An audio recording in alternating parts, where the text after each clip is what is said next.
guys, Dr. Drew here. Today we're going to be going over the thoracic spine and how it relates to shoulder pain. I've been seeing a ton of shoulder pain and shoulder mobility issues in the office, so I want to go over some different ways to attack it at home. The thoracic spine is the foundation of the shoulder. So if the thoracic spine is out of alignment or we're having issues where it's limited in mobility, then our shoulder mobility will be limited as well. So I'm going to go over something with the foam roller and something with a peanut in order to improve your mid-back extension to help with the shoulder mobility. If your mid-back is stuck in a flex position, then the shoulder blades are going to be tipped forward, and then we're not going to be able to get into overhead positioning.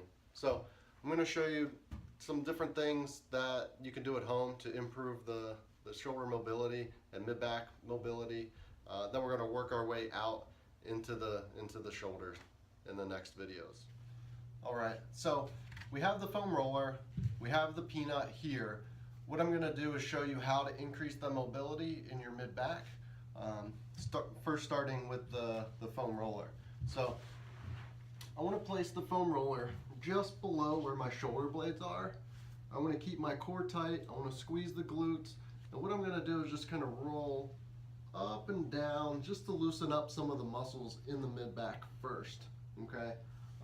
Next, what I'm going to do is put it in that same position. I'm going to squeeze the glutes to keep my low back stable, because what I don't want you to do is lean over the foam roller but extending in the low back. We want to just focus right on the mid-back. So keeping the glutes tight, keeping the abs on, and we're just going to put our arms overhead and just extend back as far as we can, okay?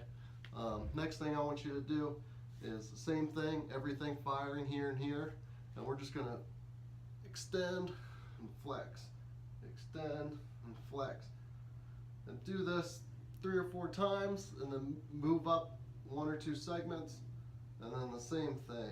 We want to make sure that the ribs stay down. We don't want the ribs to flare up, because then we're getting some extension in the low back, and that's not what we want. As we get to the top, doing the same thing. You can keep your arms overhead if you want. I like to keep mine on my ribs to make sure that they're not flaring up. All right, so spend a good 5-7 minutes doing that. Then the next thing we're going to do is use the peanut or the 2 lacrosse balls and do pretty much the same thing. This is just going to get into those segments a little bit better and be able to specify those segments. So put it right below the shoulder blades, and you do the same thing. Extend and flex over that. Move up and down some segments. Good.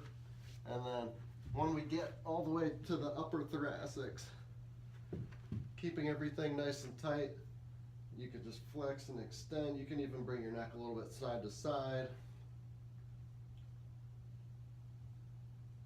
Just like that. So doing those 2 things, those 3 things are going to be great to increase your shoulder mobility by starting off with the thoracic mobility.